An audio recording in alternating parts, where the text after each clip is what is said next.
ನಮಸ್ತೆ ಮಕ್ಕಳ, ನಾನು ರೂಪಾ JGM ಅಕಾಡೆಮಿಯ ಕನ್ನಡ ಶಿಕ್ಷಕಿ.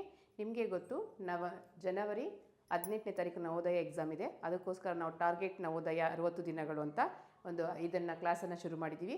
ಡೈಲಿ 7 ಗಂಟೆಗೆ ಇದು ನಿಮಗೆ ಅಪ್ಲೋಡ್ ಆಗ್ತಾ ಇರುತ್ತೆ. ಹೆಚ್ಚಿಗೆ ವಿಷಯ ಬೇಕು, ಇನ್ನೂ ಹೆಚ್ಚಿನ ಇನ್ಫಾರ್ಮೇಷನ್ ಬೇಕಂದರೆ ನೀವು ನಮ್ಮ ಚಾನಲ್ಗೆ ಸಬ್ಸ್ಕ್ರಿಪ್ಷನ್ ಆಗಿ 999 ರುಪೀಸನ್ನು ಕೊಟ್ಟು ನೀವು ಸಬ್ಸ್ಕ್ರಿಪ್ಷನ್ ಆಗ್ಬೋದು. ಇವಾಗ ನಾವು ನಮ್ಮ ತರಗತಿಯನ್ನು ಶುರು ಮಾಡೋಣ. ನವೋದಯ ಎಕ್ಸಾಮ್ 2020.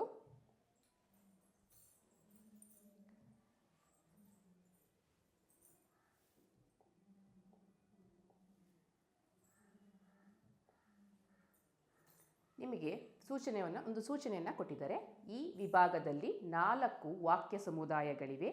ಪ್ರತಿ ವಾಕ್ಯ ಸಮುದಾಯವು 5 ಪ್ರಶ್ನೆಗಳನ್ನು ಹೊಂದಿದೆ. ಪ್ರತಿ ಭಾಗವನ್ನು ಎಚ್ಚರಿಕೆಯಿಂದ ಓದಿ ಮತ್ತು ಮುಂದಿನ ಪ್ರಶ್ನೆಗಳಿಗೆ ಉತ್ತರಿಸಿ. ಪ್ರತಿ ಪ್ರಶ್ನೆಗೆ A, B, C ಮತ್ತು D ನಂತಹ 4 ಸಂಭವನೀಯ ಉತ್ತರಗಳನ್ನು ನೀಡಲಾಗಿದೆ. ಇವುಗಳಲ್ಲಿ ಒಂದು ಮಾತ್ರ ಸರಿಯಾಗಿದೆ. ನಿಮಗೆ ಒಂದು ಶಾರ್ಟ್ ಸ್ಟೋರಿಯನ್ನು, ಒಂದು ಸ್ಮಾಲ್ ಕಥೆಯನ್ನು ಕೊಟ್ಟಿರ್ತಾರೆ. ಆ ಕಥೆಯನ್ನು ಓದ್ಕೋಬೇಕು. ಆ ಕಥೆಗೆ ಸಂಬಂಧಪಟ್ಟಂತೆ ಕೆಳಗಡೆ ನಿಮಗೆ ಆನ್ಸರ್ಸ್ ಕೊಟ್ಟಿರ್ತಾರೆ. ಅದರಲ್ಲಿ ಕರೆಕ್ಟ್ ಆನ್ಸರ್ ಯಾವುದು ಅಂತ A, B, C, D ಅಂತ ನೀವು ಅದನ್ನು ಬರೀಬೇಕು. ಅರ್ಥ ಆಯ್ತಾ ಮಕ್ಕಳೇ? ನಿಮಗೆ ಯಾವ ಥರ ಇರುತ್ತೆ ಕ್ವಶನ್ ಪೇಪರು? ಫಸ್ಟ್ ನಿಮಗೆ ಒಂದು ಸ್ಟೋರಿಯನ್ನು ಕೊಟ್ಟಿರ್ತಾರೆ. ಸ್ಟೋರಿಗೆ ಸಂಬಂಧಪಟ್ಟಂತೆ ಕೆಳಗಡೆ ಪ್ರಶ್ನೆಗಳನ್ನು ಕೊಟ್ಟಿರ್ತಾರೆ. ಆ ಪ್ರಶ್ನೆಗೆ ಆಯ್ಕೆಗಳನ್ನು ಕೊಟ್ಟಿರ್ತಾರೆ A, B, C, D ಅಂತ. ನೀವು ಯಾವುದು ಸರಿ ಉತ್ತರ, ಯಾವುದಕ್ಕೆ ಸಂಭವನೀಯವಾದ ಉತ್ತರ ಅಂತ ಯೋಚನೆ ಮಾಡಿ ಬರೀಬೇಕು. ವಾಕ್ಯ ಸಮುದಾಯ 1. ಪ್ರಯಾಣವು ಮನರಂಜನೆ ಮತ್ತು ಶೈಕ್ಷಣಿಕ ಎರಡೂ ಆಗಿದೆ. ಇದನ್ನು ಯಾವಾಗಲೂ ಶಿಕ್ಷಣದ ಪ್ರಮುಖ ಭಾಗವೆಂದು ಪರಿಗಣಿಸಲಾಗಿದೆ. ಯುರೋಪಿನಲ್ಲಿ ಒಬ್ಬ ಯುವಕ ಯುರೋಪಿನ ಅನೇಕ ದೇಶಗಳಲ್ಲಿ ಪ್ರಯಾಣಿಸಿದಾಗ ಮಾತ್ರ ಪೂರ್ಣ ವಿದ್ಯಾವಂತ ಪರಿಗಣಿಸಲಾಗುತ್ತದೆ. ಪ್ರಾಚೀನ ಭಾರತದಲ್ಲಿಯೂ ಋಷಿಮುನಿಗಳು ಪ್ರಯಾಣದ ಮಹತ್ವ ಮತ್ತು ಮೌಲ್ಯವನ್ನು ಅರ್ಥ ಮಾಡಿಕೊಂಡಿದ್ದರು. ಅವರು ಭಾರತದ ವಿವಿಧ ಭಾಗಗಳಲ್ಲಿರುವ ವಿವಿಧ ಯಾತ್ರಾ ಕೇಂದ್ರಗಳಿಗೆ ಭೇಟಿ ನೀಡುವುದು ಎಲ್ಲರ ಧಾರ್ಮಿಕ ಕರ್ತವ್ಯವಾಗಿದೆ ಎಂದು ತಿಳಿದಿದ್ದರು. ಇದರಿಂದ ಭಾರತೀಯರಲ್ಲಿ ಏಕತೆಯ ಭಾವನೆಗೆ ಪ್ರೋತ್ಸಾಹ ಸಿಕ್ಕಿತು. ನಮಗೆ ಒಂದು ಸ್ಟೋರಿ ಕೊಟ್ಟಿದ್ದಾರೆ. ಯಾವುದ್ರ ಬಗ್ಗೆ? ಪ್ರಯಾಣದ ಬಗ್ಗೆ ನಮಗೆ ಒಂದು ಸ್ಟೋರಿಯನ್ನು ಕೊಟ್ಟಿದ್ದಾರೆ. ಯಾವ ಥರ ಪ್ರಯಾಣ ನೋಡಿ, ನಾವು ಏನು ಮಾಡ್ತೀವಿ, ಪ್ರಯಾಣ ಅಂದರೆ ಎಂಜಾಯ್ ಮಾಡೋದು ಅಂತೀವಿ.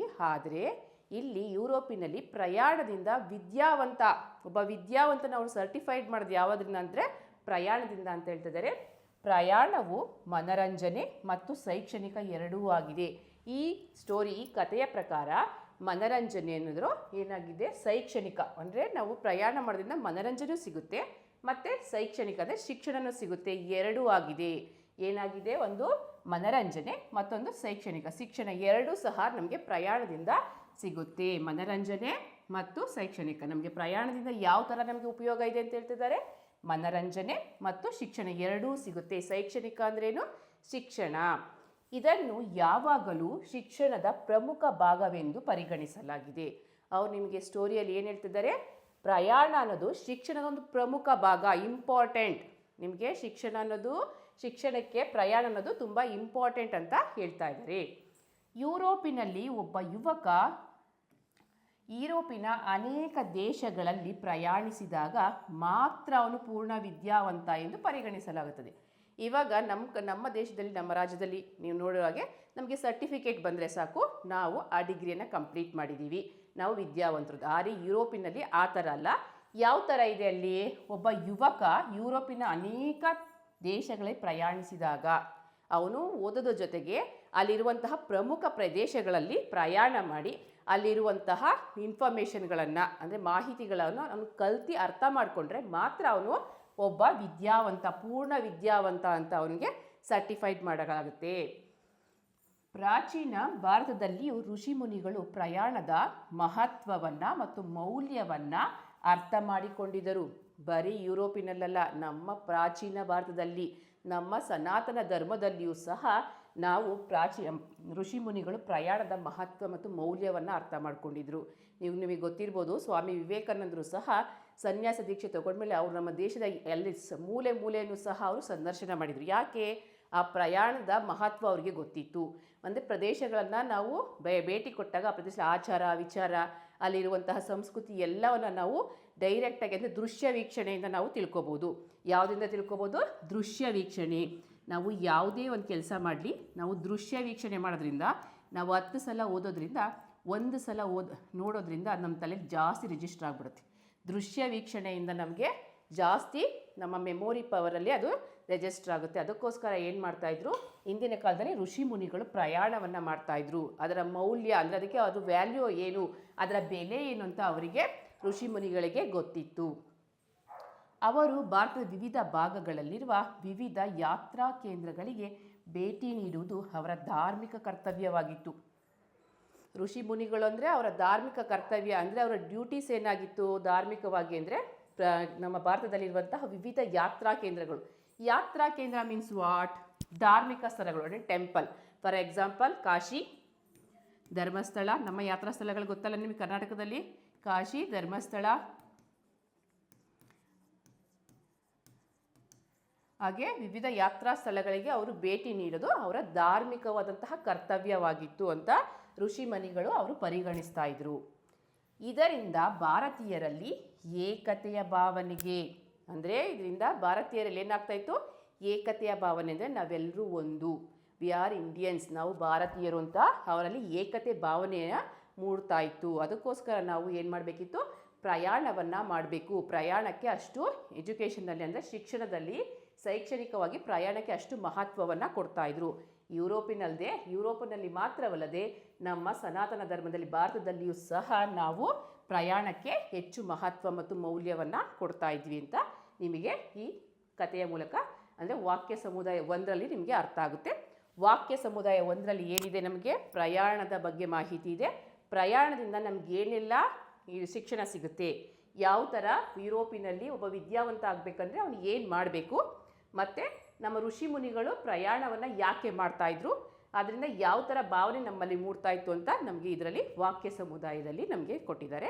ನೆಕ್ಸ್ಟ್ ಅದಕ್ಕೆ ಸಂಬಂಧಪಟ್ಟಂತೆ ಯಾವ ಕ್ವಶನ್ ಇದೆ, ಪ್ರಶ್ನೆಗಳಿದೆ ನೋಡಿ. ಪ್ರಶ್ನೆ 1, ಒಬ್ಬರು ನಿಜವಾದ ಶಿಕ್ಷಣವನ್ನು ಪಡೆಯಲು ಬಯಸಿದರೆ ಡ್ಯಾಶ್ ಮಾಡುವುದು ಅತಿ ಮುಖ್ಯ. ಒಬ್ಬ ವಿದ್ಯಾವಂತ, ಒಬ್ಬ ವ್ಯಕ್ತಿ ಒಂದು ನಿಜವಾದ ಶಿಕ್ಷಣ ಪಡಿಬೇಕು ಅಂದರೆ ಅವರು ಏನು ಮಾಡಬೇಕು ಅಂತ ವಾಕ್ಯ ಸಮುದಾಯದ ಸ್ಟೋರಿಯಲ್ಲಿತ್ತು?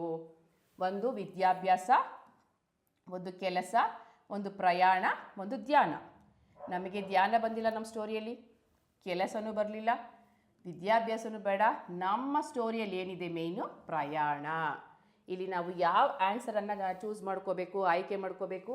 ಪ್ರಯಾಣವನ್ನು. ಒಬ್ಬರು ನಿಜವಾದ ಶಿಕ್ಷಣವನ್ನು ಪಡೆಯಲು ಬಯಸಿದರೆ, ಒಬ್ಬ ವ್ಯಕ್ತಿ ನಿಜವಾದ ಶಿಕ್ಷಣ ಪಡ್ಕೋಬೇಕು ಅಂದರೆ ಅಲ್ಲಿ ಅವನು ಏನು ಮಾಡಬೇಕು? ಪ್ರಯಾಣವನ್ನು ಮಾಡಬೇಕು. ಏನು ಮಾಡಬೇಕು? ಪ್ರಯಾಣವನ್ನು ಮಾಡಬೇಕು. ನಿಮಗೆ ಗೊತ್ತಲ್ಲ ಮಕ್ಕಳ, ಕನ್ನಡದಲ್ಲಿ ದೇಶ ಸುತ್ತು ಕೋಶ ಓದು ಅಂತ. ಇಲ್ಲ, ದೇಶವನ್ನು ಸುತ್ತಿ ನಿನ್ನ ಜ್ಞಾನವನ್ನು ನೀನು ಇಂಪ್ರೂವ್ ಮಾಡ್ಕೋಬೇಕು. ಇಲ್ಲ ಅಂದರೆ ಒಂದು ಪುಸ್ತಕವನ್ನಾದರೂ ಓದಿ ನಿನ್ನ ನಾಲೆಡ್ಜ್ ಅಂದರೆ ಜ್ಞಾನವನ್ನು ನೀನು ಜಾಸ್ತಿ ಮಾಡ್ಕೋಬೇಕು ಅಂತ ನಮಗೆ ಗಾದೆಗಳಲ್ಲಿ ನೋಡಿದ್ದೀರಾ. ಹಾಗೆ ನೋಡಿ 2ನೇ ಪ್ರಶ್ನೆ, ಕೆಳಗಿನ ಪದಗಳನ್ನು ಯಾವುದು ರಂಜನೆಗೆ ಮನರಂಜನೆ ಸಮನಾರ್ಥಕವಾಗಿದೆ? ನಿಮಗೆ ಕೆಳಗಡೆ ನೋಡಿ ಏನಂತ ಕ್ವಶನ್ ಕೊಟ್ಟಿದ್ದಾರೆ. ಕೆಳಗಿನ ಪದಗಳನ್ನು, ಕೆಳಗಡೆ ನಾನು ನಿನಗೆ 4 ಪದಗಳನ್ನು ಕೊಟ್ಟಿದ್ದೀನಿ. ಅದರಲ್ಲಿ ಯಾವುದು ರಂಜನೆಗೆ ಮತ್ತು ಮನರಂಜನೆ ಸಮನಾರ್ಥಕವಾಗಿದೆ? ರಂಜನೆಗೆ ಮತ್ತು ಮನರಂಜನೆಗೆ ಯಾವ ಸಮನಾರ್ಥಕವಾಗಿದೆ? ನೀವು ಯೋಚನೆ ಮಾಡಬೇಕು. ನೀವು ಇಲ್ಲಿ ಏನಾದರೂ ಆನ್ಸರನ್ನು ಆಯ್ಕೆ ಮಾಡಬೇಕಂದ್ರೆ ನಿನ್ನ ಸ್ಟೋರಿಯಲ್ಲಿ ಏನಿತ್ತು, ನಿಮಗೆ ಕನ್ಫ್ಯೂಸ್ ಮಾಡಬೇಕು ಅಂತಲೇ ಜನರಲ್ಲಾಗಿ ಆನ್ಸರನ್ನು ಕೊಟ್ಟಿರ್ತಾರೆ. ನೀವು ಏನು ಯೋಚನೆ ಮಾಡಬೇಕಂದ್ರೆ ನನ್ನ ಸ್ಟೋರಿಯಲ್ಲಿ, ನನ್ನ ವಾಕ್ಯ ಸಮುದಾಯದಲ್ಲಿ ಯಾವ ಆನ್ಸರ್ ಇದೆ, ಯಾವ ಲೈನ್ ಇದೆ, ಯಾವುದ್ರ ಬಗ್ಗೆ ಅಲ್ಲಿ ಮಾತಾಡಿದ್ದಾರೆ, ಯಾವುದ್ರ ಬಗ್ಗೆ ಅಲ್ಲಿ ಸ್ಟೋರಿಯನ್ನು ಕೊಟ್ಟಿದ್ದಾರೆ, ಅದನ್ನು ಮಾತ್ರ ಯೋಚನೆ ಮಾಡಬೇಕು. ನಮಗೆ ನಮ್ಮ ವಾಕ್ಯ ಸಮುದಾಯದಲ್ಲಿ ಯಾವುದ್ರ ಬಗ್ಗೆ ಕೊಟ್ಟಿದ್ದಾರೆ? ಶೈಕ್ಷಣಿಕ, ರೋಮಾಂಚನೀಯ, ಆಯಾಸಗೊಳ್ಳೋದು, ದೃಶ್ಯ ವೀಕ್ಷಣೆ. ಶೈಕ್ಷಣಿಕ ಕೊಟ್ಟಿದ್ದಾರೆ, ನಿಮಗೆ ಕನ್ಫ್ಯೂಸ್ ಮಾಡೋಕ್ಕೆ ನೋಡಿ ಶೈಕ್ಷಣಿಕದ ಬಗ್ಗೆ, ಶಿಕ್ಷಣದ ಬಗ್ಗೆ ಕೊಟ್ಟಿದ್ದಾರೆ. ನಾವು ಅದನ್ನು ಆಯ್ಕೆ ಮಾಡ್ಕೋಬಾರ್ದು. ರೋಮಾಂಚನೀಯ, ನಮ್ಗೆ ಯಾವುದೂ ಅಲ್ಲಿ ರೋಮಾಂಚನ ಆಗಂಥದ್ದು ಇರಲಿಲ್ಲ. ಆಯಾಸಗೊಳ್ಳೋ ಪದ ಬರಲಿಲ್ಲ. ನಮಗೆ ಯಾವ ಪದ ಬಂದಿದೆ? ದೃಶ್ಯ ವೀಕ್ಷಣೆ. ದೃಶ್ಯ ವೀಕ್ಷಣೆ ಯಾವಾಗ ಆಗುತ್ತೆ? ನಾವು ಪ್ರಯಾಣ ಮಾಡೋದ್ರಿಂದ ದೃಶ್ಯ ವೀಕ್ಷಣೆ ಆಗುತ್ತೆ. ಅದಕ್ಕೆ ನಮ್ಮ ಈ ಸ್ಟೋರಿಯಲ್ಲಿ ಯಾವುದು ಬಂದಿದೆ? ನಮಗೆ ದೃಶ್ಯ ವೀಕ್ಷಣೆ ಬಂದಿದೆ, ಪ್ರಯಾಣದ ಬಗ್ಗೆ ಬಂದಿದೆ. ಅದಕ್ಕೆ ನಾವು ಇದನ್ನು ಮಾತ್ರ ಯೋಚನೆ ಮಾಡಬೇಕು. ಈ ಆಯ್ಕೆಗಳನ್ನು ನಾವು ಯೋಚನೆ ಮಾಡಬಾರ್ದು. ನನ್ನ ಸ್ಟೋರಿಯಲ್ಲಿ, ನನ್ನ ಪೇಪರಲ್ಲಿ ಯಾವುದಿದೆ, ಆ ಸ್ಟೋರಿಯಲ್ಲಿ ಯಾವ ವರ್ಡ್ ಇದೆ, ಯಾವ ಕಾನ್ಸೆಪ್ಟ್ ಇದೆ, ಅದನ್ನು ಮಾತ್ರ ನೀವು ಯೋಚನೆ ಮಾಡಬೇಕು. ಬೇರೆದನ್ನೆಲ್ಲ ಯೋಚನೆ ಮಾಡಬಾರ್ದು. ನೆಕ್ಸ್ಟ್ ನೋಡಿ ಮಕ್ಕಳ, 4ನೇ ಕ್ವಶನ್. ನಮ್ಮ ಪ್ರಶ್ನೆ 3. ಡ್ಯಾಶ್ ಕೇಂದ್ರಗಳಿಗೆ ಭೇಟಿ ನೀಡುವುದು ಪ್ರಾಚೀನ ಭಾರತದಲ್ಲಿ ಪವಿತ್ರವೆಂದು ಪರಿಗಣಿಸಲಾಗಿತ್ತು. ಡ್ಯಾಶ್ ಕೇಂದ್ರಗಳಿಗೆ ನಾನು ಹೇಳಿದ್ದೀನಿ, ಯಾವ ಕೇಂದ್ರಗಳಿಗೆ ಭೇಟಿ ಕೊಟ್ಟರೆ ನಿಮಗೆ ಪ್ರಾಚೀನ ಭಾರತದಲ್ಲಿ ಪವಿತ್ರವೆಂದು ಪರಿಗಣಿಸಲಾಗಿತ್ತು. ತರಬೇತಿ, ಯಾತ್ರಿಕ, ನಾಗರಿಕ, ವ್ಯಾವಹಾರಿಕ. ನೋಡಿ ಮಕ್ಕಳ, ನಮಗೆ ತರಬೇತಿ ಯಾವುದೇ ಟ್ರೈನಿಂಗ್ ಬಗ್ಗೆ ನನಗೆ ಸ್ಟೋರಿಯಲ್ಲಿ ಬಂದಿಲ್ಲ. ನೆಕ್ಸ್ಟ್ ನಾಗರಿಕ ಯಾವುದೇ ಸಿಟಿಸನ್ ಬಗ್ಗೆ ನಾನು ಹೇಳಲಿಲ್ಲ. ಮತ್ತು ವ್ಯಾವಹಾರಿಕ ಯಾವುದೇ ವ್ಯವಹಾರದ ಬಗ್ಗೆನೂ ನಾನು ನಿಮ್ಮ ಹತ್ರ ಮಾತಾಡಿಲ್ಲ. ನನ್ನ ಸ್ಟೋರಿಲಿ ಏನಿದೆ, ಯಾತ್ರೆ ಬಗ್ಗೆ ಇದೆ, ಪ್ರಯಾಣದ ಬಗ್ಗೆ ಇದೆ. ಅಂದರೆ ನಾನು ನಿಮಗೆ ಸ್ಟೋರಿಯಲ್ಲಿ ಹೇಳಿದೆ, ನಾವು ಧಾರ್ಮಿಕ ಸ್ಥಳಗಳಿಗೆ, ಯಾತ್ರಾ ಸ್ಥಳಗಳಿಗೆ, ಅಂದರೆ ನಾನು ಆವಾಗಲೇ ನಿಮಗೆ ಸ್ಟೋರಿಯಲ್ಲಿ ಹೇಳಿದ್ದೀನಿ, ನಮ್ಮ ಯಾತ್ರಾ ಸ್ಥಳಗಳಂದರೆ ಕಾಶಿ, ಧರ್ಮಸ್ಥಳ ಅವೆಲ್ಲ ನಮ್ಮ ಯಾತ್ರಾ ಸ್ಥಳಗಳು. ಆ ಯಾತ್ರಿಕ ಸ್ಥಳಗಳಿಗೆ ಭೇಟಿ ಕೊಡೋದ್ರಿಂದ ನಮಗೆ ಏನು ಪ್ರಾಚೀನ ಭಾರತದಲ್ಲಿ ಪವಿತ್ರ ಎಂದು ಪರಿಗಣಿಸಲಾಗಿತ್ತು. ಯಾತ್ರಿಕ ಸ್ಥಳಗಳಿಗೆ ನಾವು ಭೇಟಿ ನೀಡೋದನ್ನು ನಾವು ಪವಿತ್ರ ಅಂತ ನಾವು ಪರಿಗಣಿಸಲಾಗಿತ್ತು. ನೆಕ್ಸ್ಟ್ ಪ್ರಶ್ನೆ 4. ಜನರು ಸಾಕಷ್ಟು ಡ್ಯಾಶ್ ಇತರರೊಂದಿಗೆ ಏಕತೆಯ ಭಾವನೆ ಇರುತ್ತದೆ. ನಾನು ನಿಮಗೆ ಸ್ಟೋರಿಯಲ್ಲಿ ಹೇಳಿದೆ, ಒಂದು ಪ್ರದೇಶದಿಂದ ಮತ್ತೊಂದು ಪ್ರದೇಶಕ್ಕೆ ಹೋಗಿ ನಾವು ವಿಸಿಟ್ ಮಾಡಿದ್ರೆ, ಭೇಟಿ ಕೊಟ್ಟರೆ ನಮಗೆ ಏಕತೆಯ ಭಾವನೆ ಬರುತ್ತೆ ಅಂತ ಹೇಳಿದೆ. ಆದರೆ ಎಲ್ಲಿ ಹೋಗ್ಬೇಕಂತ ಹೇಳಿದೆ, ಪ್ರಯಾಣಿಸಿದರೆ. ನೋಡಿ, ಪ್ರಶ್ನಿಸಿದರೆ ತಪ್ಪು, ಆಟವಾಡಿದರೆ ತಪ್ಪು, ಮಾತನಾಡಿದರೆ ತಪ್ಪು. ಇದು ಯಾವುದೂ ಅಲ್ಲ ನಮ್ಮ ಆನ್ಸರ್. ನಮ್ಮ ಆನ್ಸರ್ ಏನು, ನೀವು ಡೈರೆಕ್ಟಾಗಿ ನಮಗೆ ವಾಕ್ಯ ಸಮುದಾಯದಲ್ಲಿ ಯಾವುದ್ರ ಬಗ್ಗೆ ಇದೆ, ಪ್ರಯಾಣದ ಬಗ್ಗೆ, ನೀವು ಪ್ರಯಾಣವನ್ನು ಚೂಸ್ ಮಾಡಬೇಕು. ಪ್ರಯಾಣಿಸಿದರೆ, ಜನರು ಸಾಕಷ್ಟು ಪ್ರಯಾಣಿಸಿದರೆ ಇತರರೊಂದಿಗೆ ಏಕತೆಯ ಭಾವನೆ ಇರುತ್ತದೆ. ಅರ್ಥ ಆಯ್ತಲ್ಲ ಮಕ್ಕಳ? ನಿಮಗೆ ಈ ಥರ ಈಸಿಯಾಗಿ ಕಾನ್ಸೆಪ್ಟ್ ಅರ್ಥ ಆಗಬೇಕಂದ್ರೆ ನಮ್ಮ JGM ಅಕಾಡೆಮಿಯ ಯೂಟ್ಯೂಬ್ ಚಾನಲನ್ನು ನೀವು ಸಬ್ಸ್ಕ್ರೈಬರ್ ಆಗಿ, ಹೆಚ್ಚಿನ ಮಾಹಿತಿಯನ್ನು ನಾವು ರೆಕಾರ್ಡಿಂಗ್ ಆಪ್ಷನ್ಸ್ ಇರುತ್ತೆ, ನೀವು ತಿರ್ಗಾ ನೋಡಿ ಅರ್ಥನೂ ಮಾಡ್ಕೋಬೋದು. ದಯವಿಟ್ಟು ನಮ್ಮ ಚಾನಲನ್ನು ಸಬ್ಸ್ಕ್ರೈಬ್ ಮಾಡ್ಕೊಳ್ಳಿ.